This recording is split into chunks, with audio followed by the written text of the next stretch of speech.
The room was thick with tension as the heart monitor's steady beep slowed. Andrew Harrison, one of America's wealthiest men, lay dying in his mansion's master bedroom, converted into a hospital suite with the best medical equipment money could buy. Family members crowded around, brothers, sisters, cousins, nieces, nephews, all dressed in expensive black clothing, their faces showing varying degrees of grief and calculation.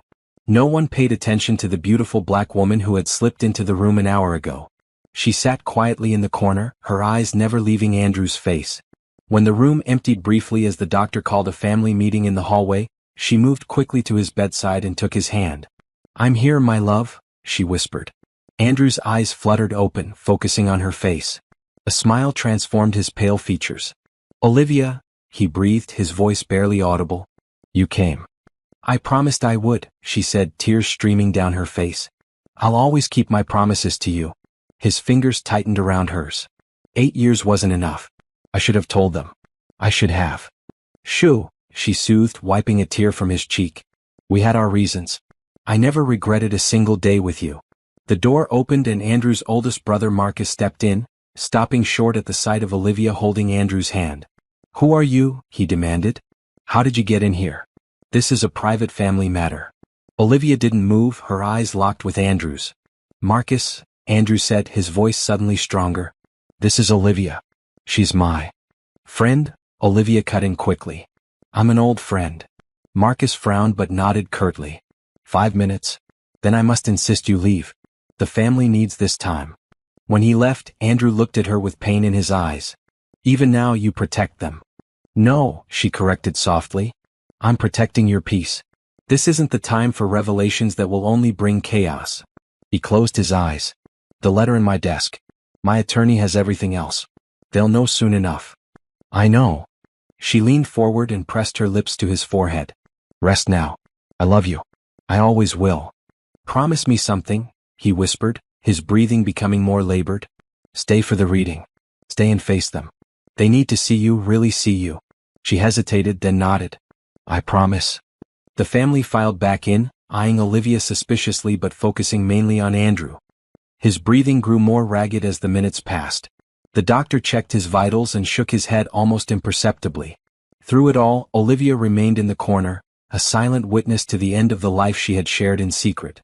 No one noticed how her hands trembled or how she bit her lip to keep from crying out.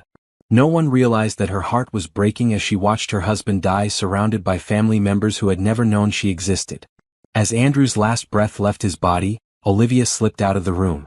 In the hallway, she leaned against the wall, covering her mouth to muffle her sobs.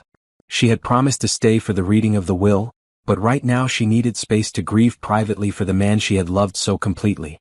A young woman, Andrew's niece Emma, found her there. "You were important to him, weren't you?" Emma asked quietly. Olivia wiped her tears. "Yes." "He never talked about his personal life. Always business, business, business." Emma's eyes were red from crying. "I wish I had known him better." "He was complicated," Olivia replied. "But he had a good heart." Emma nodded. "Are you coming to the funeral?" Olivia thought about the promise she had made. "Yes. And the reading of the will." Emma looked surprised. "The will? That's just for family." Olivia straightened her shoulders. "I'll be there." As she walked away, she felt the weight of the secret she and Andrew had carried for 8 years. Soon everyone would know. Soon the carefully constructed walls would come crashing down. And then what? What would happen to the love story no one had been allowed to witness? What would happen to her? Andrew's last words to her echoed in her mind. "They need to see you, really see you."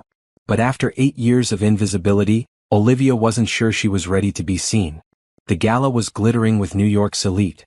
Crystal chandeliers cast rainbow prisms across the ballroom as wealthy donors wrote checks for the Children's Hospital charity. Olivia Johnson moved through the crowd confidently, clipboard in hand, making sure everything ran smoothly.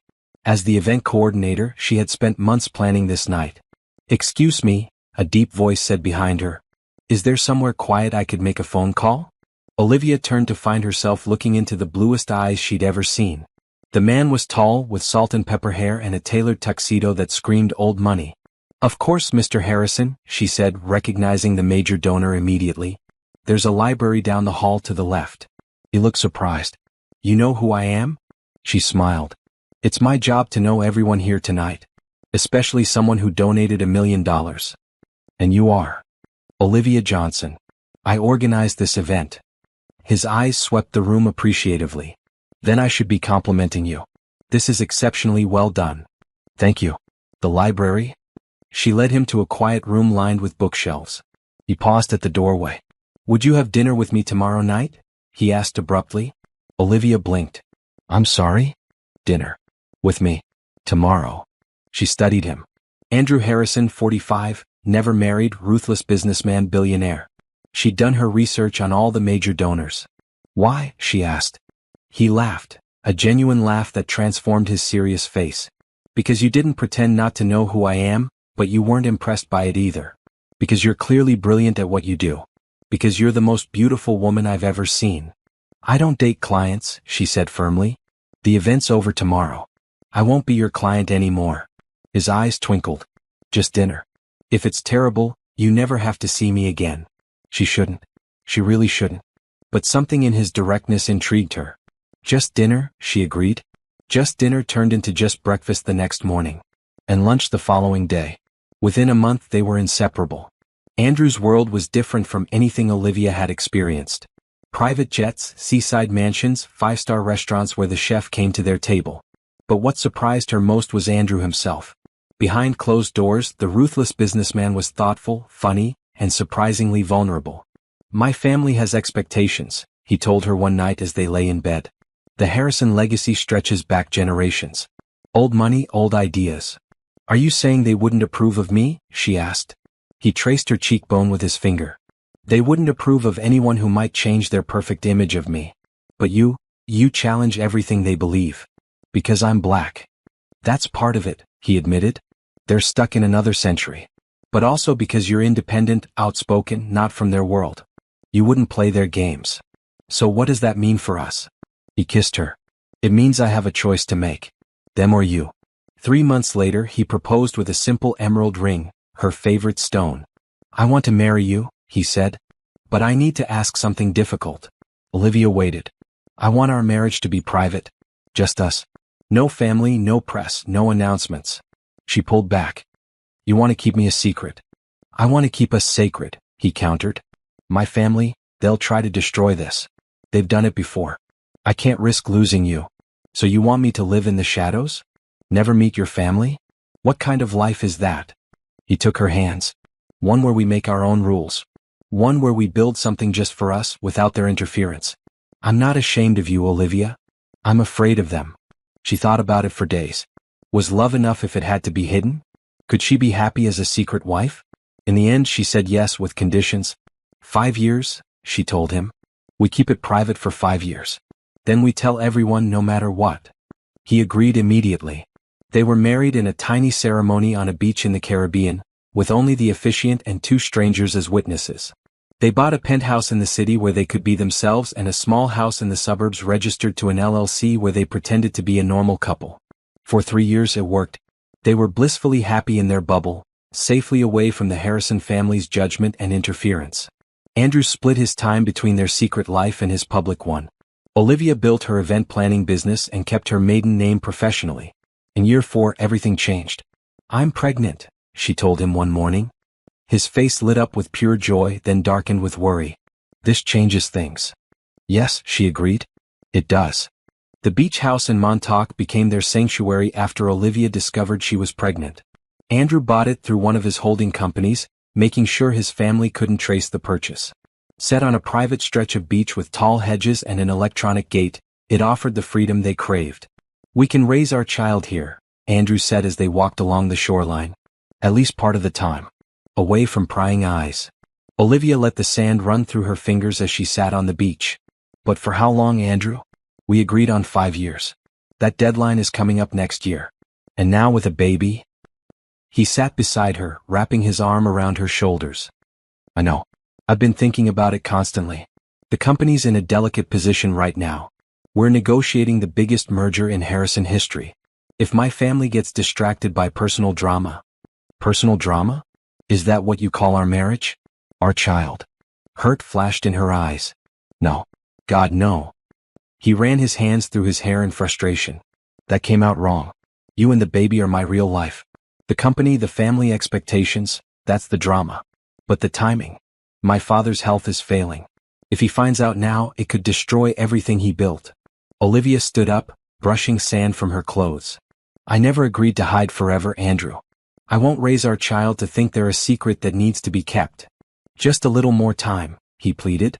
After the merger, after my father, things will be different. I promise.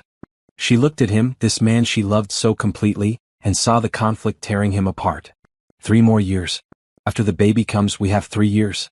Then we tell everyone no matter what. He nodded solemnly. 3 years. Their daughter, Sophia, was born on a stormy night in April. Andrew was there, holding Olivia's hand through every contraction, tears streaming down his face when the doctor placed the tiny bundle in his arms. She's perfect, he whispered. Just like her mother. For the first year of Sophia's life, they lived in a bubble of joy. Andrew adjusted his schedule to spend 4 days a week at the beach house. The other 3, he maintained his public image in the city while Olivia and Sophia stayed in Montauk. It wasn't ideal, but they made it work. When Sophia turned 1, Andrew's father had a massive stroke. The family rallied around him, and Andrew was expected to be there constantly. Days away turned into weeks. I'm so sorry, he told Olivia during a rare weekend visit. Everything's falling apart at once. The merger's hit complications, father's health is worse, and Marcus is pushing for changes in the company that could undo decades of work. Olivia saw the toll it was taking on him. Dark circles under his eyes, weight loss, the constant ping of his phone with emergencies. We'll get through this, she assured him. Family comes first. He looked at her gratefully. You and Sophia are my family. The rest, they're my responsibility. As the months passed, their time together grew shorter. Andrew's father lingered in a half-conscious state, neither recovering nor dying. The merger negotiations dragged on. And through it all, Andrew maintained his double life, torn between his secret family and his public obligations. On Sophia's 2nd birthday, he missed the small party Olivia had planned.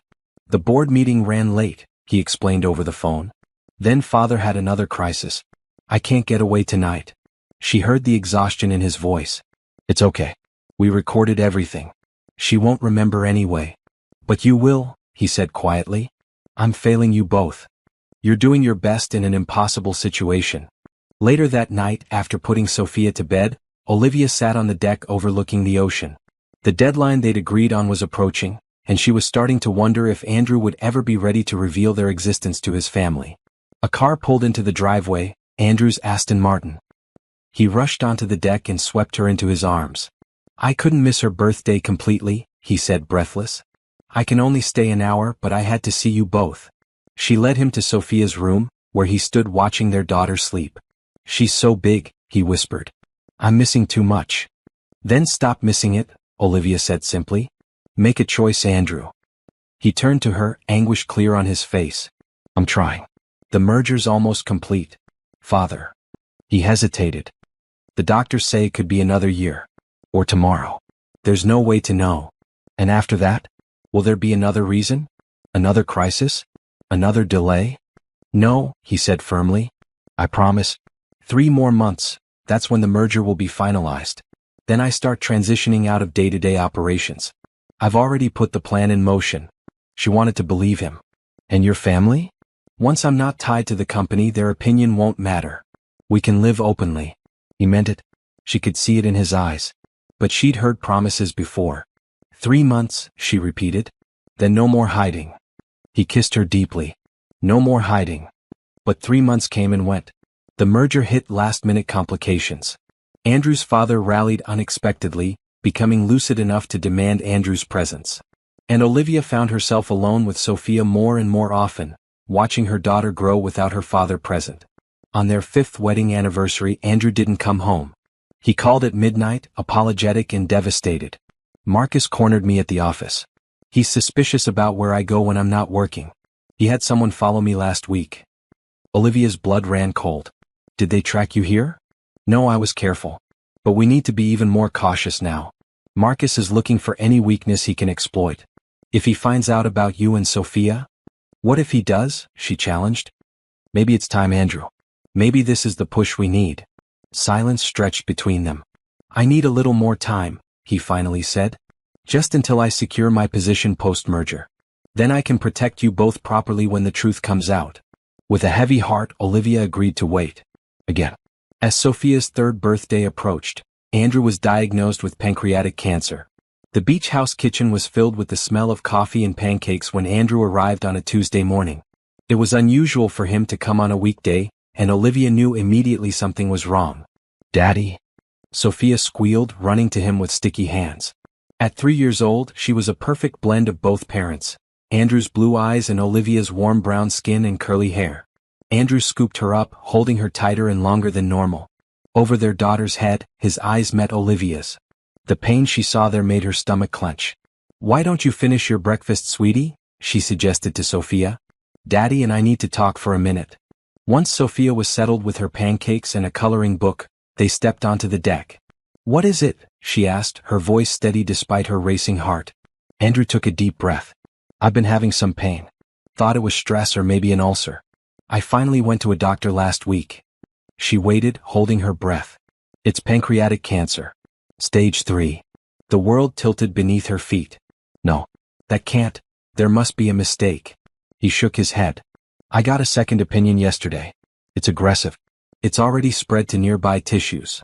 "Treatment options?" she asked, slipping into crisis mode the way she did when a major event was falling apart. "Surgery isn't possible because of the location. They want to start an intensive chemotherapy regimen immediately, followed by radiation." Olivia paced the deck.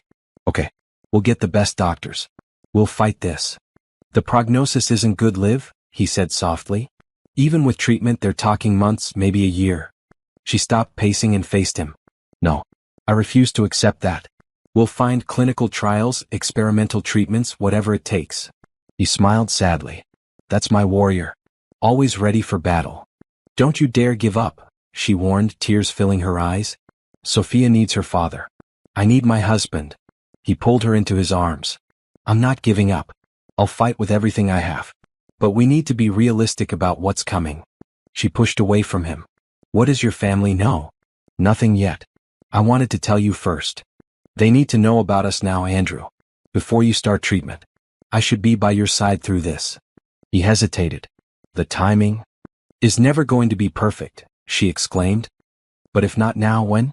When you're too sick to stand up to them? When you're gone and Sophia and I are left to face them alone?" The truth of her words hung in the air between them. "You're right," he finally said. "It's time. But let me do it carefully. My father's health is precarious. My brothers are circling like sharks, looking for ways to take control of the company. If I drop this bomb all at once." "Then what do you suggest?" she asked. "Let me start the treatment first. Get through the initial rounds. Then I'll begin introducing the idea that there's someone in my life. Someone important." She considered his plan. "And when do they meet me?" "Meet Sophia?" "Soon," he promised. "Before the end of the year." She wanted to argue, to demand immediate action, but the fatigue in his eyes stopped her. He was facing a death sentence. Fighting with his family wouldn't help him heal. "Okay," she agreed reluctantly. "But I want to be involved in your treatment. I want to come to appointments, talk to doctors." "Of course," he said, relief evident in his voice. "I need you there." They spent the day together as a family, playing with Sophia on the beach, building sandcastles and collecting shells. Andrew took hundreds of pictures, capturing every smile, every laugh.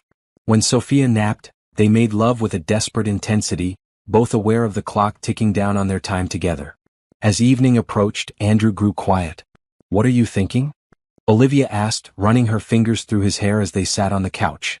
"I need to update my will," he said. "Make sure you and Sophia are protected no matter what happens." "Don't talk like that. We have to be practical, Liv. If I die before my family knows about you." She placed her finger over his lips. "You're going to beat this. And your family is going to know us long before then." He kissed her palm. "Still, I'm meeting with my attorney tomorrow. I want everything in order." The next few weeks passed in a blur of doctor appointments, treatment plans, and stolen moments together. Andrew began aggressive chemotherapy, which left him nauseated and exhausted. Olivia drove him to and from appointments, held his head when he vomited, and tried to maintain normalcy for Sophia. On the days when Andrew was too sick to leave the city, Olivia would bundle Sophia into the car and drive to their penthouse apartment. They created a routine where Sophia would play quietly while Daddy rested. Though only 3, she seemed to understand the gravity of the situation, her usual boisterous energy dimming in the presence of her father's illness. 2 months into treatment, Andrew's father suffered another stroke and died 3 days later. The funeral was a major society event, covered by the press and attended by politicians, celebrities, and business titans. Andrew stood with his brothers and sisters, playing the role of dutiful son while Olivia watched the coverage on television, an outsider to her husband's public life. After the funeral, Andrew's condition worsened. The cancer was not responding to treatment as hoped.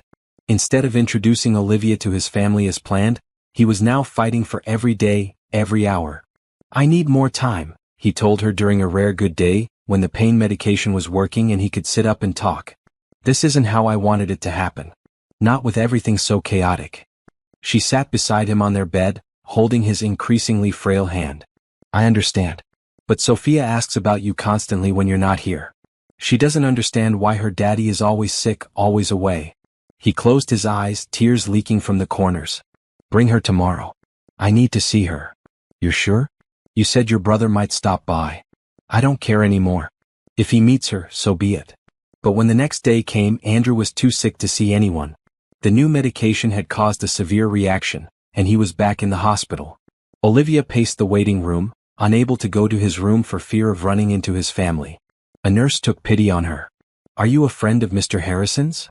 Olivia nodded, not trusting herself to speak. "He's asking for you. His family just left for dinner. You have about an hour." She slipped into his room, heart breaking at the sight of him connected to so many machines. His once robust frame was skeletal now, his skin yellowed from liver involvement. "Hey, beautiful," he whispered when he saw her. She kissed his forehead. "Hey yourself, handsome." He tried to smile. "Liar. How are you feeling?" "Like I'm running out of road." He gripped her hand with surprising strength. "I need you to promise me something. Anything. If I don't make it, don't let them erase you. Don't let them pretend you and Sophia don't exist." A sob caught in her throat. "Andrew? Promise me. The will is set. My attorney knows everything. But I need you to be strong. I need you to stand up to them." "I promise," she whispered. "But you're going to be fine. You'll tell them yourself." He shook his head slightly. "We both know that's not true anymore. The new scans, it's everywhere now." She laid her head on his chest, listening to the uneven beat of his heart.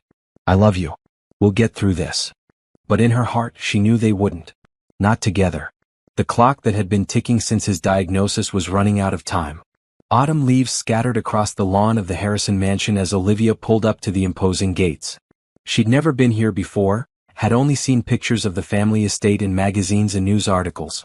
Now, sitting in her car with her heart pounding, she wondered if she was making a terrible mistake.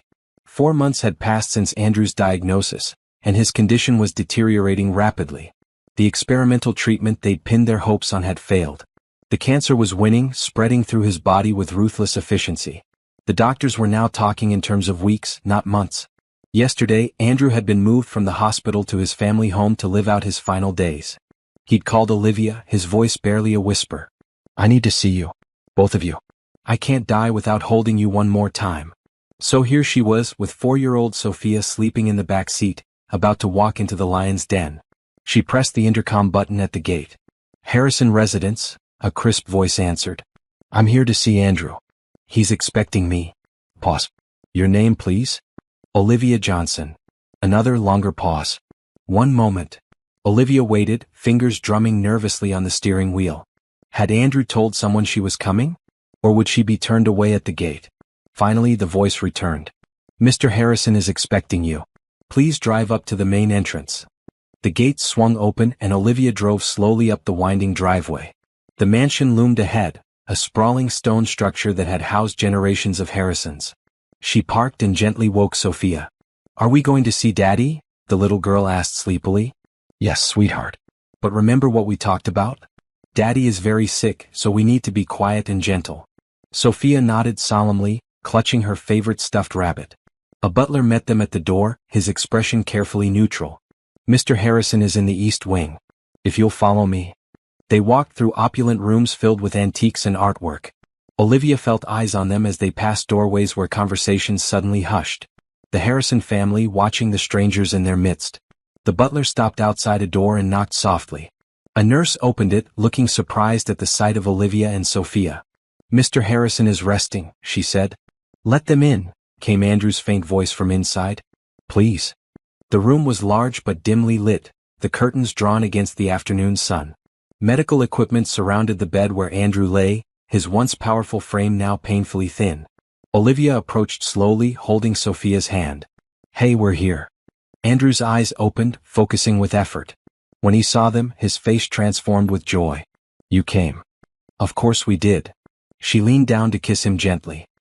He turned to Sophia, who was hanging back, eyes wide at the sight of her father so changed. "Come here, princess. Don't be scared." Olivia lifted Sophia onto the edge of the bed. The little girl reached out tentatively to touch her father's face. "Does it hurt, Daddy?" "Not when you're here," he said, his voice stronger than it had been in days. "I've missed you so much." "I drew you pictures," Sophia said, reaching into her small backpack. "Mommy said they would make you feel better." "They already have," he assured her as she spread crayon drawings across his blanket. For an hour they existed in their own world. Andrew mustered his strength to listen to Sophia's stories, to ask about her preschool, to tell her how much he loved her. Olivia sat beside them, taking mental photographs of these precious moments. A knock at the door broke their bubble. Andrew's brother Marcus entered without waiting for a response. "Andrew, the attorney is here." He stopped short at the sight of Olivia and Sophia. Andrew didn't flinch. "Marcus, this is Olivia. And this is Sophia." Marcus looked at them with confusion, then back to his brother. "The attorney needs to discuss some paperwork with you. Privately. Anything he needs to say can be said in front of my wife and daughter," Andrew replied, each word deliberate. The silence that followed was deafening. Marcus stared, his expression cycling through confusion, disbelief, and anger. "You're what?" he finally managed. "You heard me."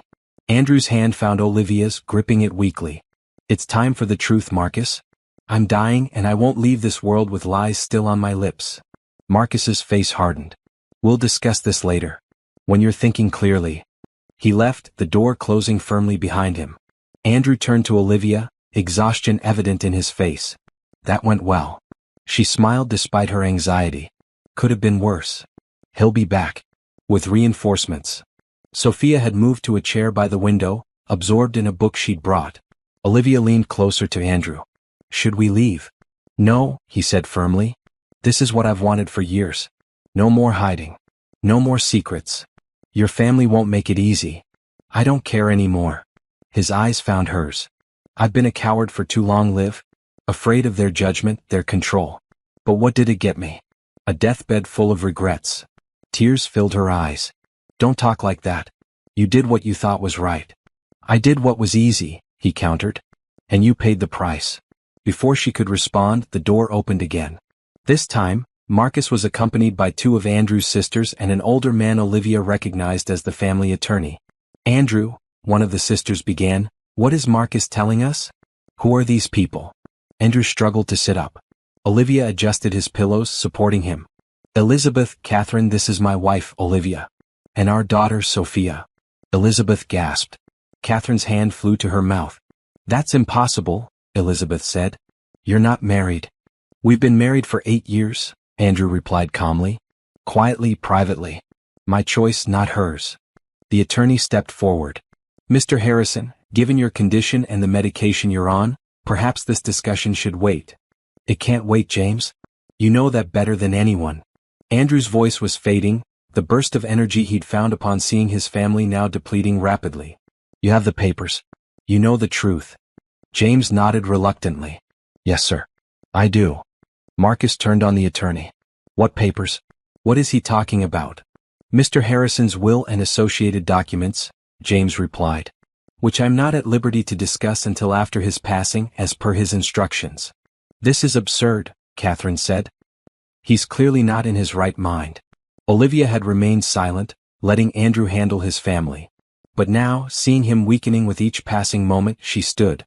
"I think Andrew needs to rest now," she said firmly. "This excitement isn't good for him." "And who are you to decide that?" Elizabeth demanded. "His wife," Olivia replied simply.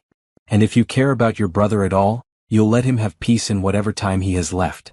A tense standoff followed, broken only when the nurse returned. "Mr. Harrison needs his medication and rest. I must ask everyone to leave. Marcus pointed at Olivia. Especially her. She has no right to be here. She has every right, Andrew said, his voice barely audible now. More than any of you. The nurse began ushering people out. Olivia bent to kiss Andrew. I'll come back tomorrow, she promised. He grabbed her wrist with surprising strength. Stay, please. I don't want to be alone with them. She looked at Sophia, who had fallen asleep in the chair, oblivious to the drama unfolding. We'll stay, she decided. As long as you need us. The family retreated, throwing suspicious glances over their shoulders. The attorney was the last to leave, pausing at the door. Mrs. Harrison, he said quietly, perhaps we could speak privately later? Olivia nodded, surprised by his use of her married name. Of course. After everyone left, Andrew drifted into an uneasy sleep. Olivia sat beside his bed, holding his hand, while Sophia continued to nap in the chair. Outside the door, she could hear heated discussions, footsteps coming and going, doors opening and closing. The Harrison family was in turmoil. Hours later, as evening fell, there was a soft knock. James, the attorney, entered with a folder under his arm. He's sleeping, Olivia whispered. That's probably for the best. James pulled up a chair opposite her. Mrs. Harrison, I feel I should prepare you for what's coming. Call me Olivia, please. He nodded. Olivia, I've been the Harrison family attorney for 30 years. I've seen their best and worst moments. What's about to happen? It won't be pretty. I expected as much. Andrew came to me 5 years ago with your marriage certificate. He wanted to ensure that you and eventually your daughter would be protected, no matter what happened. The will we've prepared is airtight. But that won't stop his family from challenging it. Olivia swallowed hard. Why are you telling me this? Because Andrew asked me to look out for you. He knew this moment would come, and he wanted to make sure you had an ally when it did. James opened the folder. I have copies of everything. Your marriage certificate, Sophia's birth certificate with Andrew listed as father, property deeds, bank accounts. All legally binding. Olivia fought back tears. Thank you. Don't thank me yet. The battle is just beginning. He glanced at the sleeping Andrew. How much time do the doctors think he has? Days. Maybe a week. James nodded grimly. Then we need to prepare. The family will try to remove you from the premises. They'll claim you're an imposter, a gold digger. They might even try to say Andrew wasn't in his right mind when he made his will. What should I do? Stay. Fight. For him and for your daughter. He handed her his card. Call me anytime, day or night. After he left, Olivia sat in the growing darkness, the magnitude of what was coming finally hitting her. For 8 years she'd lived in the shadows of Andrew's life. Now she would have to step into the harsh light and face a family that had never known she existed. She looked at her sleeping daughter, then at her dying husband. They were worth fighting for. Whatever came next, she would face it. For them. Dawn broke over the Harrison estate, pale light filtering through the curtains. Olivia had spent the night in a chair beside Andrew's bed, drifting in and out of fitful sleep. Sophia had been moved to a small daybed in the corner of the room, where she still slept peacefully. A soft knock at the door woke Olivia fully.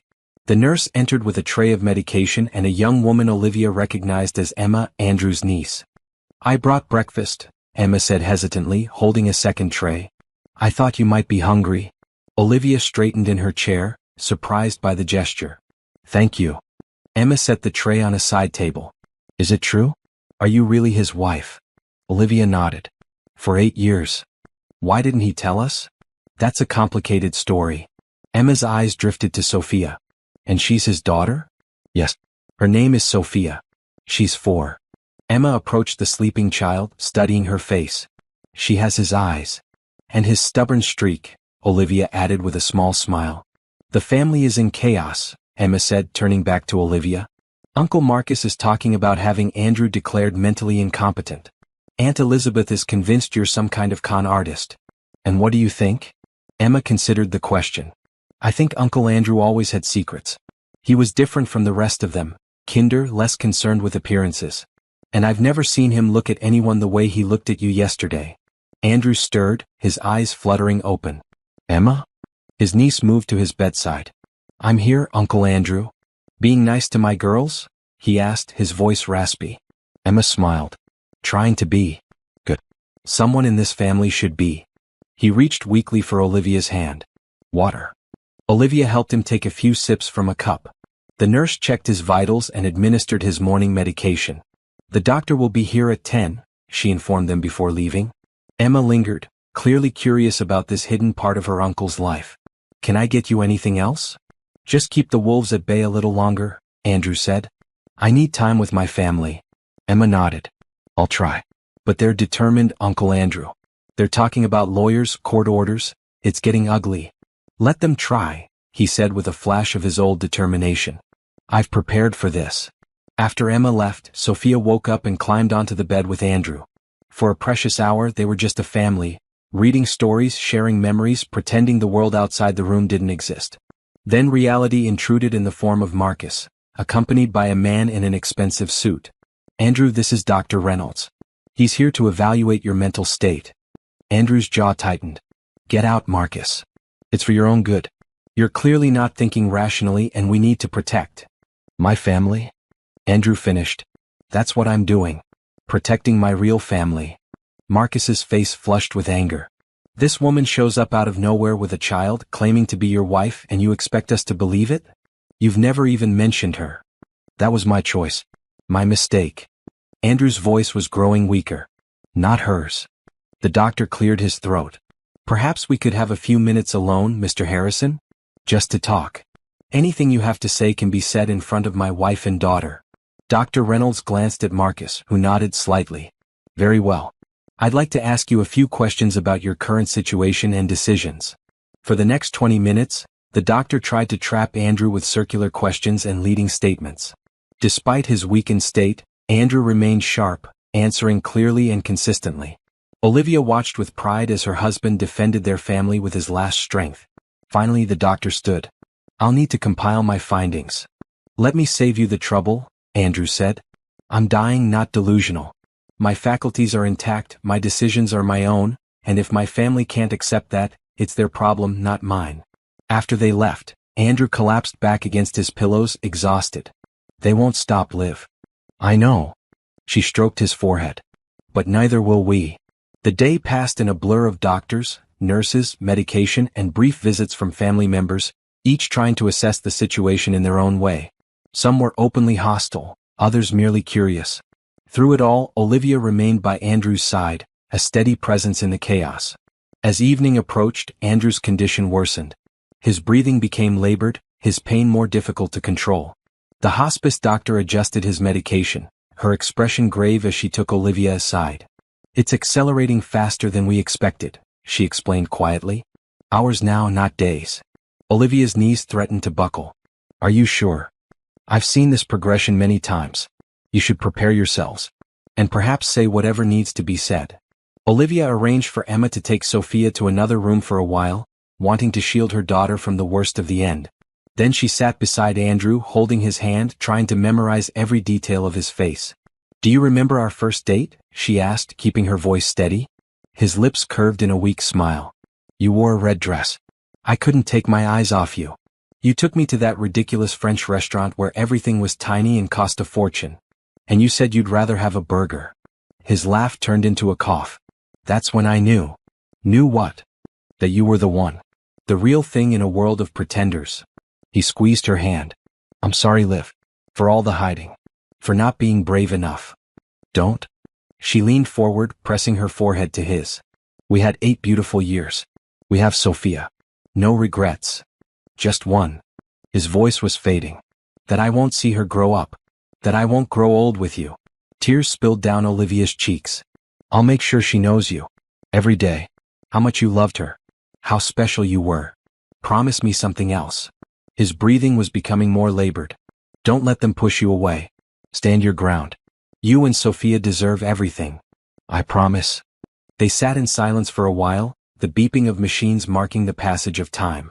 Outside the door, they could hear the family gathering, voices rising and falling in argument. "Bring Sophia," Andrew finally said. "I need to say goodbye." Olivia sent a text to Emma, who soon arrived with Sophia. The little girl seemed to sense the gravity of the moment, her usual chatter silent as she approached the bed. "Come here, princess," Andrew said, patting the space beside him. Sophia climbed carefully onto the bed and nestled against her father's side. "Are you going to heaven, Daddy?" Andrew's eyes met Olivia's over their daughter's head. "Soon, sweetheart. but I'll still be watching over you. Will you be an angel? The very best angel. Whenever you see a star, that's me winking at you. Sophia considered this. Will you come back? Not in the way you mean. But I'll never really leave you. He touched her heart. I'll be right here. And in your memories. For the next hour, Andrew mustered his remaining strength to create one last memory with his daughter, telling her stories, making her laugh, listening to her plans for kindergarten. When he began to tire, Olivia suggested that Sophia draw him a special picture. While their daughter was distracted with her crayons, Andrew pulled Olivia close. It's time, he whispered. I can feel it. She fought back a sob. I'm not ready. Neither am I. But it's happening anyway. His blue eyes, still bright despite his illness, fixed on hers. Remember what we talked about. The letter in my desk at the penthouse. The safe at the beach house. James has copies of everything. I remember. And live? Be happy again someday. That's an order. Before she could respond, the door opened. Marcus and Elizabeth entered, followed by several other family members. We need to talk, Andrew, Marcus began. Olivia stood. Not now. Can't you see he's exhausted? This can't wait, Elizabeth insisted. The family needs answers. The only answer you need is that I love my wife and daughter, Andrew said, his voice surprisingly strong. The rest is in my will. Marcus stepped closer to the bed. You can't possibly expect us to accept this arrangement. A secret wife? A child we've never heard of? It's preposterous. Your acceptance isn't required, Marcus. Only your compliance with my wishes. Elizabeth turned to Olivia. How much is he paying you? To pretend to go along with this charade? Andrew tried to sit up, anger giving him momentary strength. Elizabeth, that's enough. No, it's not enough, she shot back. You bring these strangers into our home, claim their family, expect us to just accept it? After a lifetime of shutting us out of your personal life, suddenly we're supposed to embrace your wife and child? How do we even know she's yours? Sophia looked up from her drawing, her bottom lip trembling at the raised voices. Olivia moved quickly to her daughter, protective instincts flaring. Don't you dare upset my child. Whatever issues you have with me or with Andrew, leave her out of it. The confrontation might have escalated further, but at that moment Andrew made a strange, gurgling sound. All eyes turned to him as his body spasmed once, then went still. Andrew? Olivia rushed to his side. The heart monitor flatlined, its steady beep becoming a continuous tone. The nurse ran in, quickly assessed the situation, and pressed the emergency call button. Everyone out, she ordered. Now. The family backed away, shock replacing anger on their faces. Olivia stood frozen, one hand on Andrew's chest, the other reaching back for Sophia, who had begun to cry. Daddy, the little girl wailed. Daddy, wake up. The medical team arrived, but it was already clear. Andrew Harrison was gone. In the chaos that followed, the doctor's official pronouncement, the nurse's compassionate explanations, the funeral home being called, Olivia held Sophia close, both of them crying as the reality sank in. Through her tears, she became aware of the family watching from the doorway. Their expressions ranged from stunned grief to calculating speculation. Only Emma showed genuine compassion, stepping forward to place a hand on Olivia's shoulder. I'm so sorry, she said softly. Marcus cleared his throat. The funeral arrangements will be handled by the family. We'll be in touch about other matters. Olivia looked up, wiping tears from her face. We'll be staying here tonight. Sophia and I need time to say goodbye. That won't be necessary, Elizabeth said coldly. This is a family. We are family, Olivia interrupted, her voice steady despite her breaking heart. And we're staying. For a moment, it seemed Marcus would argue. Then, perhaps aware of how it would appear to forcibly remove a grieving widow and child, he nodded stiffly. One night. We'll discuss next steps in the morning. After they left, Emma helped Olivia prepare Sophia for bed. The exhausted child finally fell asleep clutching her stuffed rabbit and the last drawing she'd made for her father. Thank you, Olivia said to Emma, for your kindness. He loved you, Emma replied simply. That's enough for me. Left alone with her thoughts, Olivia returned to Andrew's bedside. His body had been prepared for removal to the funeral home in the morning, but for now, she had these final moments with him. I'll keep my promise, she whispered, kissing his cold forehead. They'll know us. They'll see us. And Sophia will have everything you wanted for her. Outside the window, stars dotted the night sky. One seemed to shine particularly bright. Olivia smiled through her tears. Andrew was winking at them already. The morning after Andrew's death dawned gray and rainy, matching Olivia's mood perfectly. She'd barely slept, spending most of the night watching over Sophia and planning their next steps. She knew the battle was just beginning. A knock at the door revealed James, the attorney, looking solemn in a dark suit. "I came as soon as I heard," he said. "My condolences." "Thank you." Olivia glanced at Sophia, still sleeping. "Can we talk in the hallway?" Outside the room, James lowered his voice. "The family has called an emergency meeting for this afternoon. They want to discuss funeral arrangements and other matters, by which I assume they mean you and Sophia. I expected as much. I've brought the documents we discussed. Also, I think it's time you had this." He handed her an envelope. "Andrew left specific instructions that this letter be given to you upon his death." Olivia took it with trembling hands. "What happens now?" "Now we prepare for the reading of the will, which according to Andrew's instructions, should take place immediately after the funeral. The family will try to delay it, of course. They'll want time to build a case against you." "And the funeral?" "Day after tomorrow. They're moving quickly, hoping to minimize press coverage of any complications." Olivia nodded. "Meaning me?" "Precisely. They want you and Sophia gone before the funeral, but I've made it clear that as Andrew's legal wife, you have every right to be there. They can't stop you without creating a scene." "I don't want to cause a scene. I just want to say goodbye to my husband." James patted her shoulder. "And you will. Now I suggest you pack your things. It won't be comfortable staying here any longer than necessary. We'll go to the penthouse today." "Good. I'll be in touch about the arrangements." He handed her a business card. "My personal cell is on the back. Call anytime." After he left, Olivia went back into the room to find Sophia awake, clutching her stuffed rabbit. "Is Daddy an angel now?" she asked. Olivia sat beside her daughter, pulling her close. "Yes, sweetheart. He's an angel now. I miss him." "Me too, baby. Me too." They spent the morning packing their few belongings. Olivia was acutely aware of the household staff watching them, whispering among themselves.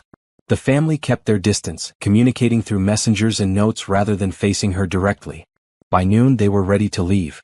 Olivia had hesitated about taking anything from Andrew's room but finally decided on a few small items. His favorite watch, a book from his nightstand, the drawing Sophia had made in his final hours. As they prepared to walk out, Marcus appeared in the foyer. "A moment, Mrs. Harrison." Olivia steeled herself.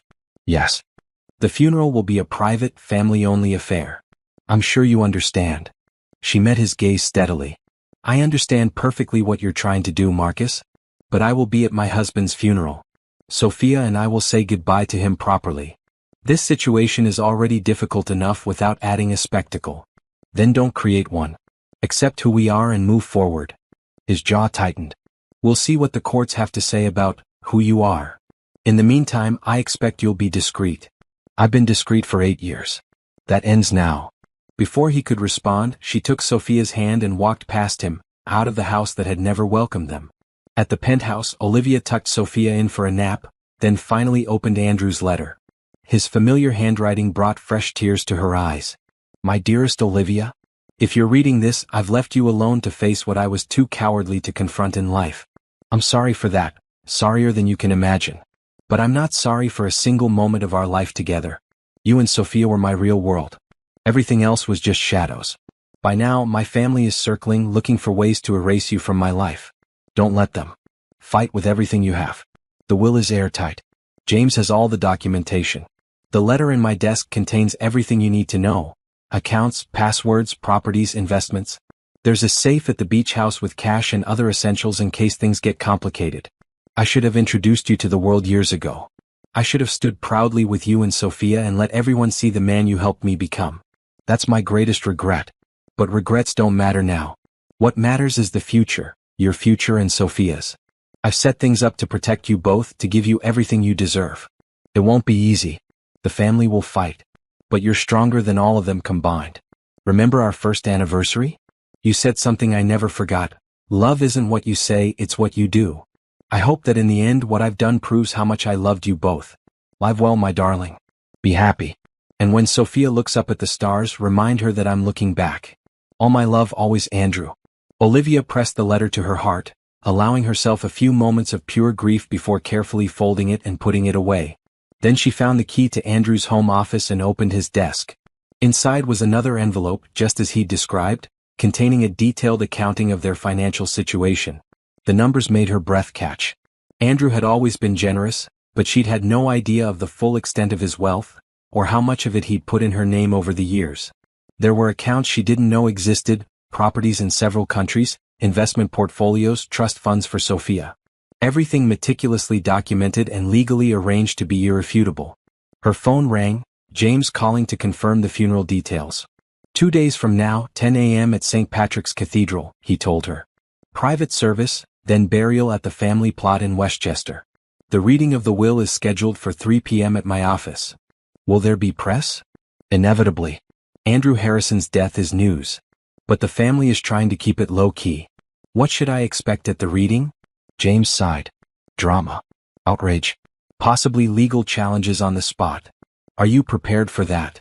Olivia looked at the documents spread across Andrew's desk, at the photograph of the three of them from Sophia's 3rd birthday. I'm prepared for anything. The next 48 hours passed in a blur of practical arrangements and emotional upheaval. Olivia ordered appropriate funeral clothes for herself and Sophia. She contacted her closest friends who rallied around with support and childcare offers. She read and reread Andrew's financial documents, making sure she understood everything. And through it all, she grieved, in quiet moments when Sophia was asleep, in sudden waves that hit without warning, in dreams where Andrew was still alive and well. The morning of the funeral arrived with clear skies and unseasonable warmth. Olivia dressed Sophia in a simple black dress with a white collar, then put on her own black sheath dress, elegant but understated. They took a car service to the cathedral, arriving just as the family was gathering on the steps. Murmurs rippled through the group as she approached, holding Sophia's hand. Marcus stepped forward, blocking their path. This isn't appropriate, he said in a low voice. Stepping aside would be appropriate, Olivia replied, equally quiet. Don't make a scene in front of your brother's daughter. For a tense moment, it seemed he might refuse. Then Emma appeared beside him. Uncle Marcus, the press is watching. Indeed, several photographers had gathered across the street, lenses trained on the family tableau. Marcus hesitated, then grudgingly moved aside. Inside, Olivia and Sophia sat in the front row, across the aisle from the immediate family. The massive cathedral was only partially filled. Andrew had been intensely private in life, and his circle of genuine friends was small. Business associates, politicians, and society figures made up most of the attendees. The service was traditional and impersonal. None of the speakers, Andrew's oldest brother, a business partner, a childhood friend, seemed to know the real man at all. They spoke of his business acumen, his philanthropic contributions, his family legacy. Nothing about his gentle humor, his love of simple pleasures, his devotion to his daughter. When the final hymn ended, the family rose to follow the casket out. Olivia and Sophia fell into step behind them, drawing curious glances and whispered questions from the mourners. At the cemetery, the family arranged themselves around the grave. Again, Olivia and Sophia stood apart, though Emma broke ranks to stand beside them. He would have wanted you here, she whispered. As the minister spoke the final prayers, Sophia tugged at Olivia's hand. Can I put my drawing with Daddy? She asked. Olivia hesitated, aware of the watching family, then nodded. Of course, sweetheart. After the casket was lowered, while the family placed their roses on top, Sophia stepped forward with her folded drawing. Elizabeth made a small sound of protest, but a sharp look from Emma silenced her. The little girl carefully dropped her artwork into the grave. Bye, Daddy, she said clearly. Don't forget to wink at me. In that moment, even the hardest heart seemed to soften slightly. There was no denying the child's grief was genuine, her connection to Andrew Rayall. As the gathering dispersed, James approached Olivia. 3 o'clock at my office. Do you need the address? I know where it is. Marcus overheard. You're not seriously proceeding with the reading today? It's inappropriate. It was your brother's explicit instruction, James replied firmly. 3 o'clock. The hours between the burial and the reading passed with excruciating slowness. Olivia took Sophia back to the penthouse, where a friend came to stay with her. Then, steeling herself for the confrontation ahead, she changed into a more businesslike outfit and headed to the attorney's office. The conference room was already tense when she arrived. The entire Harrison family was there along with their personal attorneys. Conversation stopped abruptly when she entered. James gestured to a seat at the head of the table. Mrs. Harrison, please. The use of her married name sent another ripple of displeasure through the family. Olivia sat calmly, placing her purse on the table in front of her. "Now that everyone is here," James began, "we can proceed with the reading of Andrew Harrison's last will and testament. Before I begin, I should note that this will has been properly executed, witnessed, and notarized. Mr. Harrison was of sound mind when he signed it 6 months ago, as attested by 2 physicians and a psychiatric evaluation." He looked pointedly at Marcus, who had opened his mouth to object. "Furthermore," James continued, "any challenges to the will must be filed formally through the courts. Today is simply about informing all parties of its contents." He opened a folder and began to read. The first sections were standard: revocation of previous wills, appointment of executors, payment of debts. Then came the bequest. To his siblings, Andrew left specific personal items and modest cash gifts. Generous by normal standards but insignificant given his overall wealth.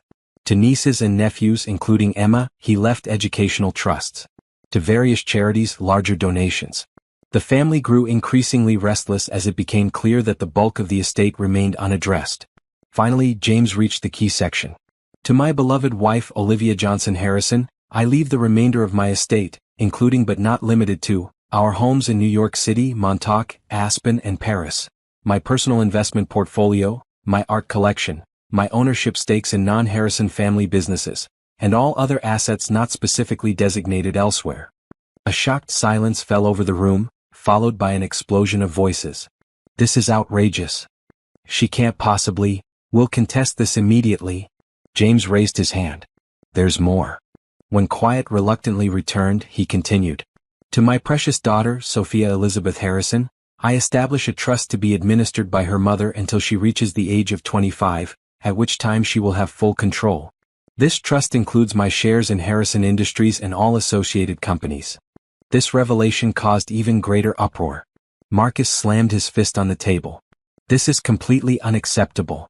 Harrison Industries has been family-controlled for generations. You can't possibly allow this stranger to have voting shares." James remained unruffled. "The shares transfer to Sophia's trust. Until she's of age, the voting rights will be exercised by the trustee, Olivia." Elizabeth turned to her attorney. "We're contesting this immediately. All of it." "On what grounds?" James asked mildly. "Mr. Harrison was legally married to Olivia. Sophia is their legitimate child. Medical evaluations confirm he was of sound mind when the will was executed. There are no grounds for contest that would stand up in court." "We'll see about that," Marcus growled. "One final section," James said, ignoring the threat. Andrew included a personal message to be read at this time. He turned a page and began to read Andrew's words. "To my family, I know this comes as a shock. I regret the secrecy that has characterized the happiest part of my life.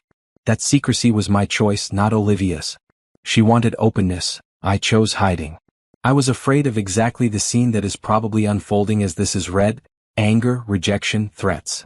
James paused as several family members shifted uncomfortably. "But I was wrong to hide. Olivia and Sophia are my family, my real family, built on love and choice rather than obligation and tradition. They deserve everything I can give them and more. They deserve to be acknowledged in life, not just in death. To Olivia, stand your ground. You've earned this place. Don't let anyone tell you otherwise. To Sophia, I'm sorry I won't see you grow up. Know that you were the light of my life. Everything I built for you. And to all of you, I hope someday you'll see what I saw, that family is about love, not bloodlines. That Olivia and Sophia deserve your respect and acceptance. That the Harrison legacy is not just about money and power, but about doing what's right. That's all," James finished, closing the folder. For a moment no one spoke. Then Marcus stood. "We'll be filing a formal contest first thing tomorrow. Don't get comfortable, Mrs. Harrison. This isn't over." Olivia rose to face him. "I never thought it would be, Marcus. But Andrew prepared for this moment for years. Every document is in order. Every dotted, every to crossed. You'll waste a lot of money and time trying to undo what can't be undone." "We'll see about that," Elizabeth snapped. "Yes, we will." Olivia gathered her purse. "In the meantime, I suggest you all take some time to reflect on Andrew's final message. He wanted peace, not war." As she turned to leave, Emma stopped her. "I meant what I said earlier. He would have wanted you there today. And he would be proud of how you're handling this." Olivia squeezed the young woman's hand gratefully. Thank you, Emma. That means more than you know. She walked out with her head high, feeling Andrew's presence beside her, guiding her steps. The battle was just beginning, but for the first time since his death, Olivia felt certain of victory. Not just for herself, but for the man who had loved her enough to secure her future, even when he couldn't secure a place for her in his present. The lobby of the Harrison Industries headquarters buzzed with activity as Olivia stepped through the revolving doors. 2 weeks had passed since the reading of the will, and as predicted, the family had launched an all-out legal battle to contest it. But today wasn't about legal maneuvers. Today was about something more important. The security guard at the desk looked up questioningly. "Can I help you, ma'am?" "I'm here to see Linda Chen, head of PR," Olivia said. "I believe she's expecting me." A quick phone call confirmed her appointment, and soon she was being escorted to the executive floor. The curious glances of employees followed her progress. Word had spread quickly about Andrew Harrison's secret wife, igniting a firestorm of gossip and speculation. Linda Chen, a sleek, efficient woman in her 40s, greeted Olivia with professional warmth. "Mrs. Harrison, thank you for coming. I appreciate your willingness to meet here rather than neutral ground." "This company was important to my husband," Olivia replied. "I see no reason to avoid it." Linda led her to a conference room where 2 other people waited, the company's general counsel and a man Olivia recognized as the head of digital communications. "As we discussed on the phone," Linda began, "the press inquiries are becoming overwhelming. We need a unified approach." The general counsel, David Winters, cleared his throat. "Before we proceed, I should note that the family has instructed us not to cooperate with Mrs. Harrison in any way." Linda's mouth tightened. "And as I reminded them, I work for Harrison Industries, not for individual family members. The company's reputation is my concern, and right now, the speculation is damaging that reputation." Olivia appreciated the woman's professionalism. "What do you propose?" "A controlled release of information," Linda explained. "A statement confirming your marriage to Andrew, acknowledging your daughter, and establishing a simple narrative that respects both your privacy and the company's need for transparency." "What about the legal challenges?" Olivia asked. David looked uncomfortable. "That's a separate issue." "Not to the press, it isn't," Linda countered. "Every business publication is running stories about succession chaos and leadership crisis. We need to stabilize the narrative." For the next hour they hammered out a strategy. Olivia would do one carefully managed interview with a respected business publication, accompanied by a press release from the company. No details about why the marriage had been kept secret, no mudslinging against the family. Just the facts, presented with dignity. As they wrapped up, Linda walked Olivia to the elevator. "He talked about you, you know?" Olivia looked at her in surprise. "Andrew?" Linda nodded. "Not by name. But sometimes, late at night when we were working on a crisis, he'd mention having someone who kept him grounded. Someone who saw the real him, not the CEO. I always wondered who that person was." "He kept his worlds very separate," Olivia said softly. "Too separate, maybe?" Linda pressed the elevator button. "For what it's worth, I think he would approve of how you're handling this. With grace but also with strength." "Thank you." As the elevator doors opened, Linda added, "One more thing. Emma Harrison has been asking to meet with you. Off the record, away from the family." Olivia considered this. "Tell her to call me directly." Back at the penthouse, Olivia found Sophia and her nanny back from their trip to the park. The little girl ran to her, arms outstretched. "Mommy? We saw ducks." Olivia scooped her up. "Did you? That sounds exciting. And Emma gave me ice cream." Olivia froze. "Emma? Emma was at the park?" The nanny looked apologetic. "She approached us near the playground. I wasn't sure what to do, but she was so nice. She just wanted to say hello to Sophia. I stayed right with them the whole time." Olivia set Sophia down. "It's okay. Emma is a friend. But next time, please call me first." After Sophia went down for her nap, Olivia's phone rang, an unknown number. "Hello. It's Emma. I hope you don't mind that I got your number. And that I saw Sophia today." Olivia sat on the edge of the couch. "I don't mind. Sophia seemed happy to meet you. She's amazing. So much like Andrew." Emma paused. "I wanted to talk to you about the family meeting tomorrow." "What family meeting? They didn't tell you?" "Of course they didn't." Emma sounded disgusted. "Marcus has called everyone together to discuss strategy regarding the will. I thought you should know." Olivia felt a headache building behind her eyes. "Thank you for the warning." It's more than that. I want to help you. Emma's voice lowered. What they're doing isn't right. Andrew obviously loved you both. The family is just, they can't accept change. Why are you taking our side? Because Andrew was the only one who ever saw me as more than just another Harrison obligation. He encouraged me to study art instead of business. He funded my gallery when the family refused. Emma's voice broke slightly. He was real. And if he loved you, that's good enough for me. They talked for another half hour, with Emma providing invaluable insights into family dynamics and the legal strategies being discussed. By the end, Olivia had a potential ally, and a warning about what was coming. The next day, as promised, Olivia did one carefully controlled interview with the Wall Street Journal. She kept her answers dignified and focused on facts. Yes, she and Andrew had been legally married for 8 years. Yes, Sophia was their biological daughter. No, she wouldn't discuss why Andrew had kept their marriage private. That had been his choice to make. When asked about the legal challenges to the will, she said simply, Andrew made his wishes clear. I hope his family will eventually respect that. The article ran 3 days later, accompanied by a photo of Olivia, Sophia, and Andrew at the beach house, a rare family picture taken by a timer. The response was immediate and overwhelming. Social media exploded with speculation and debate. News outlets picked up the story, running segments on the Harrison inheritance drama. But most surprisingly, public opinion seemed to be swinging in Olivia's favor. The image of the devoted wife and innocent child, hidden away by a man torn between love and family obligation, resonated with people. The Harrisons, with their obvious wealth and privilege, came across as cold and grasping by comparison. A week after the article appeared, Olivia received a call from James. The family wants to meet, he said without preamble, to discuss a settlement. Olivia wasn't surprised. The public relations disaster was growing by the day. What kind of settlement? They're offering $20 million. In exchange, you relinquish all claims to Harrison Industries shares and agree to change Sophia's last name. Olivia actually laughed. Not a chance. I told them you'd say that.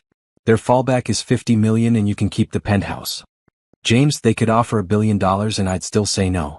This isn't about money. It's about respect. For me, for Sophia, and for what Andrew wanted. I'll relay your response. But be prepared, they're getting desperate. Things might get ugly. Uglier than they already are? Olivia sighed. Let them do their worst. We're not going anywhere. The next morning, Olivia woke to a flurry of text messages from friends. A tabloid had run a front-page story, Harrison widow's secret past revealed. The article dredged up old photos from her college days, made veiled references to past relationships, and quoted anonymous sources who claimed she had trapped Andrew in order to access his fortune.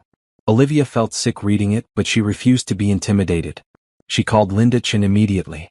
I assume you've seen it, Linda said when she answered. Yes. And I assume the anonymous sources are family members. Most likely. Unfortunately, tabloids don't have to verify sources the way legitimate publications do. Linda sounded apologetic. How do you want to handle this? We don't. We ignore it. Responding only gives it credibility. Smart move. For what it's worth, the family is taking a beating on this. Several major clients have expressed concern about the company's stability given the succession fight. The board is getting nervous. That afternoon, Emma called again. I'm so sorry about that garbage in the tabloid, she said immediately. It's disgusting what they're doing. Thank you. We're okay. There's something else you should know. Uncle Marcus got access to Andrew's medical records somehow. He's building a case that the cancer treatments affected Andrew's judgment when he made the will. Olivia gripped the phone tighter. That's ridiculous. And probably illegal. Definitely illegal. I overheard him talking to his attorney about it. I think you should tell James.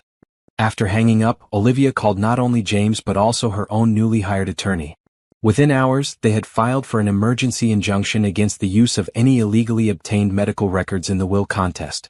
The judge granted it the next day, along with an order for Marcus to explain how he had accessed private medical information. It was the first real legal victory, and it sent a clear message.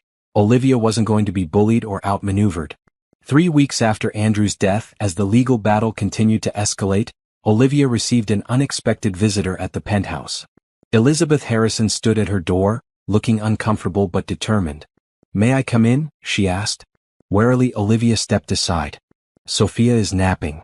That's fine. I wanted to talk to you anyway. Elizabeth entered, her eyes taking in the apartment, the space that had been Andrew's secret home for years. "This is lovely. Thank you. Would you like some tea?" Elizabeth nodded, following Olivia to the kitchen. Neither spoke as Olivia prepared the tea and set out cups. Finally, seated across from each other at the kitchen island, Elizabeth broke the silence. "I owe you an apology." Olivia waited, not making it easier for her. "What I said at the hospital about you and Sophia, it was cruel and unfair. I was shocked, but that's no excuse." "No, it isn't." Elizabeth sipped her tea, clearly struggling. "I've had time to think since then. To look at that picture in the article. To see how happy Andrew looked with you. He was happy. That's the thing." Elizabeth set down her cup carefully. "I can't remember the last time I saw him look like that around us. He was always so guarded, so formal. Like he was playing a role." Olivia's expression softened slightly. "He felt trapped by expectations. I'm starting to understand that." Elizabeth pulled something from her purse, a small photo album. "I found this in his office at the mansion, hidden in a false bottom of his desk drawer." She slid it across to Olivia, who opened it with trembling fingers. Inside were photos she'd never seen before, pictures Andrew had secretly kept of their life together. Sophia as a newborn. Olivia sleeping with their daughter on her chest. The three of them at the beach at Christmas on Sophia's birthdays. "He kept us with him," Olivia whispered, tears filling her eyes. Elizabeth nodded. "He loved you. That's obvious from these. And from the way he arranged everything to protect you both. Then why are you fighting us so hard?" "Because it's what Harrisons do." Elizabeth looked tired suddenly. "We fight to protect what's ours. It's how we were raised. But I'm starting to wonder if what we're protecting is worth the cost." She stood, smoothing her skirt. "I haven't told Marcus or the others that I came. They wouldn't understand. Not yet. But I wanted you to know that at least one of us is questioning the path we're on." As she headed for the door, she paused. "When Sophia wakes up, would you tell her that her Aunt Elizabeth said hello?" It was a small gesture, but a significant one. The first acknowledgement of family ties. "I will," Olivia promised. After Elizabeth left, Olivia called Emma to tell her about the visit. "Aunt Elizabeth?" Emma sounded shocked. "I never would have expected her to be the first to break ranks. People can surprise you. This could change things. If Elizabeth starts wavering, others might follow." That evening, as Olivia was giving Sophia a bath, her phone rang with an unfamiliar number. She almost didn't answer, wary of reporters who had somehow obtained her private contact information. But something made her pick up. "Mrs. Harrison?" a man's voice said. "You don't know me, but I worked with your husband for 15 years. I was his personal assistant." Olivia sat on the edge of the bathtub. "Robert? Andrew mentioned you often." He talked about me?" The man sounded surprised. "I didn't think he discussed his work with anyone outside the office. You were an exception. He trusted you completely." Robert cleared his throat. "That means a lot to hear. Listen, the reason I'm calling, there's something you should know. Something that might help with what you're going through now." Olivia listened as Robert explained. 4 years earlier, when Sophia was just a baby, Andrew had recorded a video. He'd asked Robert to keep it in a secure location, with instructions to deliver it to Olivia if anything ever happened to him. But with the chaos following Andrew's death and the family's immediate takeover of his office, Robert hadn't been able to access it until now. "I can bring it to you tomorrow," he offered. "Please," Olivia said. "And Robert? Thank you for honoring his wishes." After hanging up, she sat for a long moment, wondering what message Andrew had left for her, and why he had felt the need to create such a backup plan. Was it something personal meant just for her? Or was it something more? Something that could change everything? The package Robert delivered the next morning was small, just a USB drive in a sealed envelope with Olivia's name written in Andrew's distinctive handwriting. She thanked Andrew's former assistant profusely, noting how emotional he seemed about the task. "He was more than just a boss to you, wasn't he?" she asked gently. Robert nodded. 20 years together, through everything. He was family. He hesitated. "Mrs. Harrison, I want you to know that he talked about you. Not by name, not in detail, but I knew there was someone special in his life. Someone who made him happier than I'd ever seen him. That means a lot, Robert. Thank you." After he left, Olivia stared at the small drive in her palm. What had Andrew felt so compelled to record? What message had been so important that he'd created this backup, this insurance policy against a future he feared might come to pass? With Sophia at preschool for the morning, Olivia had privacy. She plugged the drive into her laptop and opened the single video file it contained. Andrew's face filled the screen, healthy and vital, recorded long before the cancer had begun its ravages. "Olivia," he began, his blue eyes looking directly into the camera. "If you're watching this, something has happened to me and I never found the courage to do what I should have done years ago. I'm sorry for that. More sorry than you can ever know." He shifted in his seat. She recognized the background as his private office in the penthouse. "I'm recording this message as insurance. Insurance that you and Sophia will be protected no matter what happens. That the truth will be known." He took a deep breath. "I've updated my will to provide for you both financially. James has all the necessary documentation of our marriage, Sophia's birth certificate, everything needed to prove your legal rights. But I know my family. They'll fight. They'll try to erase you, to pretend you never existed. They might claim I was coerced or manipulated or not of sound mind." His expression hardened. "So I want to state clearly and unequivocally that I, Andrew Harrison, am making these decisions of my own free will, with full mental capacity and after careful consideration. I love my wife, Olivia Johnson Harrison, and our daughter, Sophia Elizabeth Harrison. They are my family, my real family, and I want them to have everything I can provide." He paused, running a hand through his hair in a gesture so familiar it made Olivia's heart ache. "But this video isn't just about legal protection. It's about the truth of why I kept our marriage secret." He looked down briefly, then back at the camera with determination. "The Harrison family has a long history of controlling its members through financial pressure. When I was 20, I fell in love with a woman my family didn't approve of. When I refused to end the relationship, my father threatened to cut me off, to take away my position in the company, my inheritance, everything. I was young and ambitious. I gave in." Olivia flinched. Andrew had mentioned a previous relationship, but never in such specific terms. 10 years later, my brother Marcus faced a similar situation. His wife, his first wife, wasn't from the right background. The family made their disapproval clear. Eventually, the pressure destroyed their marriage. She left with a settlement but without her dignity. Marcus remarried someone the family approved of. Andrew's jaw tightened. "When I met you, Olivia, I knew immediately how my family would react. Not just because you're black, though that would certainly have been an issue for some of them, but because you're independent, strong-willed, unwilling to conform to their narrow expectations. I knew they would try to destroy what we had." He leaned closer to the camera. "So I made a choice. A selfish choice looking back now. I chose secrecy over confrontation. I told myself I was protecting you and our relationship, but the truth is I was protecting myself too. From their judgment, their interference, their inevitable attempts to control the situation." Andrew closed his eyes briefly. "I convinced myself it was temporary. Just until the right moment. Just until my father's health improved. Just until the company was more stable. Always just until. But the right moment never came because I never had the courage to create it." He opened his eyes, which now glistened with unshed tears. "I'm ashamed of that now. You deserved better. You deserved to be acknowledged, celebrated, introduced to the world as my wife. Sophia deserved to know her extended family, to be recognized as a Harrison. Instead, I kept you both in the shadows because it was easier than fighting." His voice grew stronger. "But I don't want to be that man anymore. I'm recording this as a promise, to you, to Sophia, to myself. Within the next year, I will tell my family the truth. I will introduce you properly. I will stop living this divided life." He smiled sadly. "If you're watching this, it means I failed to keep that promise. For that, I can only ask your forgiveness and hope that this message helps secure the future you both deserve." He leaned forward as if to turn off the camera, then stopped. "One more thing. If my family contests the will, if they try to paint you as some kind of opportunist, show them this. Show the world if necessary.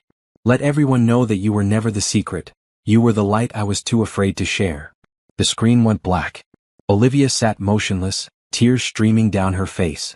It was as if Andrew had reached across time and death to speak directly to her heart, to acknowledge his failings, to reaffirm his love, to give her one final gift. The video wasn't just a declaration of his intentions. It was a powerful legal tool. No judge or jury could watch it and doubt Andrew's competence or his genuine desire for Olivia and Sophia to inherit. It was the ultimate insurance policy. She reached for her phone and called James. "I have something you need to see," she said simply. An hour later, James sat in her living room, having just watched the video twice. "This changes everything," he said. With this, their claims of mental incapacity or undue influence are completely undermined. Should we show it to them directly? Olivia asked. Before taking it to court? James considered the question.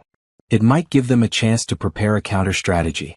On the other hand, it might convince some of the family to drop the contest entirely. Elizabeth is already wavering, Olivia told him about the surprise visit. And Emma has been supportive from the beginning. Marcus is the real obstacle, James said. He's driving this fight, and he has the most to lose if Harrison Industries shares go to Sophia's trust. Olivia made a decision. Set up a meeting. Just the immediate family, you and me. No other attorneys. Are you sure? Yes. It's time to end this.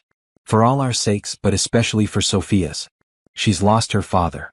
She shouldn't lose her father's family too. The meeting was arranged for the following evening at James's office, neutral territory. Olivia arrived early, the USB drive secure in her purse, her resolve firm despite her nerves. The Harrisons filed in like a funeral procession. Marcus and his second wife, Elizabeth, their younger brother Thomas and his husband, and their sister Catherine with her college-aged daughter Emma. They took seats around the conference table, their expressions ranging from open hostility, Marcus, to uncomfortable awkwardness, Thomas, to cautious neutrality, Elizabeth. James opened the meeting formally. Thank you all for coming. Mrs. Harrison has requested this gathering to share some information she feels might help resolve the current dispute. Marcus snorted. Unless she's withdrawing her fraudulent claims, I don't see what there is to discuss. Olivia met his gaze steadily. I understand your anger, Marcus. You believe I've appeared out of nowhere to claim what you see as your family's birthright. But I'm not a fraud and neither is my daughter. We were Andrew's family for 8 years. He chose us, even if he didn't have the courage to tell you about that choice. Convenient that he can't verify that now, Catherine muttered. Actually, he can. Olivia placed the USB drive on the table. Andrew recorded this message 4 years ago and entrusted it to his personal assistant. He wanted to ensure that if anything happened to him before he found the courage to introduce us properly, his wishes would still be known. A tense silence fell over the room. James connected the drive to his laptop and turned the screen so everyone could see. Then without further comment he played the video. Watching the Harrisons' reactions was like witnessing a wave of emotional dominoes falling. Disbelief. Dawning comprehension. By the time Andrew reached his final words, "You were never the secret, you were the light I was too afraid to share," even Marcus looked shaken. When the screen went black, no one spoke for several long moments. Emma broke the silence. That was really him. The real Andrew. Not the corporate mask he always wore around us. Elizabeth nodded, dabbing at her eyes with a tissue. I've never heard him speak so genuinely, so emotionally. Thomas leaned forward, addressing Olivia directly for the first time. He really loved you. Yes, she said simply. And I loved him. Marcus stood abruptly and walked to the window, his back to the group. His wife watched him anxiously. Marcus, Olivia said softly. Andrew wasn't trying to hurt any of you. He was trying to protect what we had because he feared exactly what's happening now, a fight that tears everyone apart. He didn't turn around. You have no idea what's at stake here. I do actually. Andrew explained the company structure to me. The family voting block. The control you've maintained for generations. I understand why you see Sophia's inheritance as a threat. Now he did turn, his expression incredulous. He discussed company matters with you? We were married, Marcus. We talked about everything. Catherine leaned forward. What exactly are your intentions regarding Harrison Industries? Do you plan to take an active role? No. I have my own career, my own interests. I have no desire to run or even influence the company. But I do want Sophia to have what's rightfully hers when she's old enough to make her own choices. And in the meantime? Thomas asked. Who controls her voting shares? I do as her trustee. But I'm open to discussing arrangements that respect both Sophia's inheritance and the family's concerns about company control. The Harrisons exchanged glances, a silent communication born of lifelong familiarity. We need to discuss this privately, Marcus finally said. Of course. Olivia stood. Take all the time you need. But know this, I'm not going away and neither is Sophia. Andrew wanted us to be acknowledged and that's going to happen one way or another.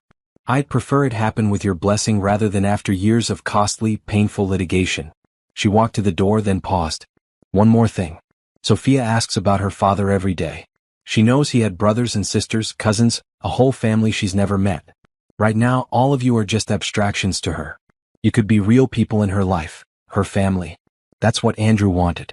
It's what I want too. After she left, she and James waited in his private office. You did well in there, he told her. That was exactly the right approach. Do you think it will make a difference? It already has. Did you see their faces when they heard Andrew speak so plainly? When he called you the light of his life. That video humanized you in a way no legal argument could have. An hour passed before James's assistant knocked to say the family was ready to continue. Olivia took a deep breath and returned to the conference room. The atmosphere had changed. The hostile front had fractured. Marcus still looked grim, but the others seemed more thoughtful, more open. We've discussed your situation, Marcus began formally. And we have a proposal. Elizabeth interjected. What my brother means is that we've been wrong. Seeing Andrew on that video, hearing him speak about you and Sophia, it forced us to confront some uncomfortable truths about our family. Thomas nodded. We've always prided ourselves on being the Harrisons, this powerful, united front. But at what cost? We drove Andrew to hide the most important people in his life. Marcus cleared his throat. That said, there are practical considerations regarding Harrison Industries. The company has been family-controlled for generations. Having Sophia's significant share potentially voted by someone outside the family creates legitimate governance concerns. I understand that, Olivia said. Our proposal is this, Marcus continued. A formal recognition of you and Sophia as legal heirs of Andrew. No contest to the will. Full inheritance as specified. Olivia waited for the catch. In exchange, we ask for a voting trust agreement regarding the Harrison Industries shares. You would retain ownership, but agree to have the shares voted by a committee of 3, you representing Sophia's interests, and 2 family members rotating annually. It was, Olivia had to admit, a reasonable compromise. Sophia's ownership would be acknowledged, but the family would maintain its controlling influence. I'd need to see the specific terms in writing, she said, and have my attorney review them. Of course, Marcus agreed. And I'd want something else, Olivia added. A real relationship between Sophia and her father's family. Regular visits. Holiday gatherings. A chance for her to know where she comes from. Elizabeth smiled tentatively. We'd like that too. Emma, who had been quiet, suddenly spoke up. Uncle Marcus, tell her the rest. Marcus looked uncomfortable. We'd also like to apologize. Publicly. For the way we've handled this situation. For any pain we've caused you and Sophia. Olivia hadn't expected that. Thank you. And, Catherine added, we'd like to establish a foundation in Andrew's name. Something to support causes he cared about. We thought perhaps you could help direct it, since you knew that side of him better than we did. It wasn't perfect. There would still be details to negotiate, lawyers to consult, papers to sign. But it was a beginning, an acknowledgement that Olivia and Sophia were part of the Harrison story now, whether the family had chosen it or not. I think Andrew would be pleased, she said softly. This is what he wanted. For all of us to find a way forward together. The tension that had dominated the room for hours finally dissipated. There were handshakes, tentative smiles, even a brief hug from Emma. As the family prepared to leave, Elizabeth approached Olivia. Would it be possible? Could I meet Sophia properly? Perhaps bring her a gift. Olivia smiled. She loves books and anything to do with space. She wants to be an astronaut. Elizabeth's eyes brightened. Andrew was obsessed with space as a child too. I have some of his old books in storage. Maybe she'd like those? I think she'd love them. As Olivia left the building, she felt Andrew's presence beside her, approving. The path ahead wouldn't be smooth. There would be adjustments, disagreements, the inevitable friction of different worlds colliding. But tonight, at least, she had won what mattered most. Recognition. For herself. For Sophia. For the love that Andrew had hidden for too long. No longer secret. No longer shadows. Just family. Complicated, imperfect, real. 1 year later. The garden of the Harrison estate bloomed with spring flowers as children raced across the manicured lawn. Sophia, now 5, led the pack, her curls bouncing as she ran from her cousins in an enthusiastic game of tag. Olivia watched from the terrace, a smile playing on her lips. A year ago, she couldn't have imagined this scene. Sophia fully integrated into the Harrison family, accepted and loved by the same people who had once tried to deny her existence. Penny for your thoughts, Emma said, joining her with 2 glasses of lemonade. Just marveling at how much can change in a year. Olivia accepted the drink gratefully. Thank you. Thank you, Emma countered. You could have destroyed this family. Instead you saved it. Olivia laughed. I think that's giving me too much credit. I don't. Emma's expression was serious. Before you forced us to confront the truth, we were just going through the motions, playing our assigned roles. Now, it feels like we're actually a family again. Across the garden, Elizabeth was setting up an easel for an art project with the younger children. Thomas and his husband were grilling on the patio. Even Marcus, still somewhat reserved, was making an effort. He'd spent the morning teaching Sophia how to fly a kite. The monthly Harrison Family Day had become a tradition in the past year, a time for all branches of the family to come together without business or obligations intruding. It had been Olivia's idea, a way to build the relationships she wanted Sophia to have with her father's side of the family. How are the renovations coming along? Emma asked, changing the subject. Almost finished. We move in next month. After careful consideration, Olivia had decided to sell the penthouse, too many bittersweet memories, and renovate Andrew's childhood home, a smaller property on the Harrison estate that had stood empty for years. It was a symbolic choice as much as a practical one, establishing their place within the family while maintaining independence. Sophia is excited about having a backyard, Olivia added, and being closer to her cousins. And how about you? Are you excited about the new position? Olivia nodded. The Andrew Harrison Foundation, established as part of the settlement, had grown rapidly over the past year. What had started as a modest family charity had evolved into a significant philanthropic organization, supporting arts education, medical research, and community development, all causes Andrew had quietly supported during his life. 3 months ago, the board, composed of both Harrison family members and independent directors, had unanimously voted to appoint Olivia as executive director. It feels right, she said, using Andrew's legacy to make a real difference. He would be proud, Emma assured her, of everything you've accomplished. Olivia's phone chimed with a text message. She checked it, smiling. Robert says the portrait arrived safely. They're hanging it in the boardroom now. Another part of the healing process, a portrait of Andrew commissioned for the Harrison Industries headquarters. Unlike the formal, stiff painting of him that had hung there previously, this one captured his warmth, his humor, his humanity. The artist had worked from family photographs, including several of Andrew with Olivia and Sophia. Will you be at the unveiling tomorrow? Emma asked. Of course. Sophia's excited about it. She helped choose which photo to use. Their conversation was interrupted by Marcus, approaching with uncharacteristic hesitancy. Olivia, could I speak with you for a moment? Emma excused herself, leaving them alone on the terrace. Is something wrong? Olivia asked. No, nothing wrong. Marcus seemed to be struggling with what to say. I've been meaning to tell you. The board reviewed the quarterly results yesterday. And? The initiatives you suggested for the foundation, particularly the scholarship program, they're making a difference. Not just for the recipients but for the company's reputation. Applications for positions are up 40%. Employee satisfaction scores have improved. Even our stock has seen a boost. Olivia smiled. I'm glad to hear it. But I doubt that's what you wanted to tell me. Marcus sighed. No, it's not. What I wanted to say is, you were right. About Andrew. About what he wanted. About how our family needed to change. He looked out at the children playing. Sophia has been good for all of us. She reminds me of Andrew when he was young, before the weight of expectations crushed his spirit. He would be happy to hear you say that. I was wrong about you, Marcus admitted. I thought you were a threat to everything we'd built. But you've actually helped preserve it, just in a healthier way. It was as close to an apology as Marcus would likely ever come. Olivia accepted it with a nod. Family was always the most important thing to Andrew, she said. Not the company, not the money. Just the people he loved. I'm trying to honor that. You're succeeding. Marcus hesitated, then added, there's something else. The voting trust agreement comes up for renewal next month. I've been thinking, perhaps we could modify it. Give you a greater say in how Sophia's shares are voted. Olivia raised an eyebrow. Really? What brought this on? You've proven yourself to be thoughtful about the company's interests. And, it's what Andrew would have wanted. Before she could respond, Sophia came running up, breathless and grinning. Mom?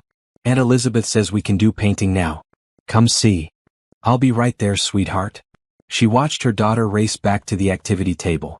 She has his eyes, doesn't she? And his smile. Marcus agreed. Every time I see her, I see him. The afternoon passed pleasantly, with art projects giving way to a family dinner on the lawn. As twilight approached, Catherine's husband set up a portable movie screen for the children. Sophia cuddled next to Olivia on a blanket, pointing excitedly as the night sky deepened above them. Look, Mom. The first star. That's Daddy winking at us. Olivia hugged her daughter close. Yes, it is.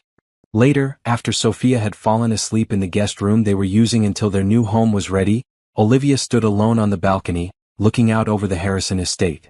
So much had changed in a year. The pain of losing Andrew would never completely fade, but it had been joined by new joys, new connections, new purpose. From her purse, she took out the emerald ring Andrew had given her when he proposed. She'd stopped wearing it after his death, the memories too painful. Now, after careful consideration, she slipped it back onto her finger. Not as a symbol of what she'd lost, but of what she'd gained. What they'd built together. What would continue through Sophia. Her phone chimed with a reminder about tomorrow's portrait unveiling. The ceremony would mark another milestone in the integration of Andrew's two worlds, the family he was born into and the family he had chosen. For the first time, the Harrison Industries boardroom would display an image of Andrew that captured who he really was, not just the corporate mask he had worn for so long.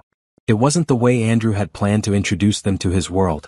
It wasn't the happy family future they had dreamed of together. But it was something real and meaningful, a legacy of love that had finally emerged from the shadows into the light. Olivia looked up at the stars, at the one particular star that Sophia had identified as her father. We did it, she whispered. They see us now. They know us. Just like you wanted. The star seemed to twinkle more brightly in response. Andrew keeping his promise to wink at them from heaven. Olivia smiled through her tears. Not all secrets were meant to stay hidden forever. Sometimes they needed to be revealed, not to cause pain, but to heal it. To create connections where there had been divisions. To transform isolation into belonging. That had been Andrew's final gift to them all, the truth that set them free.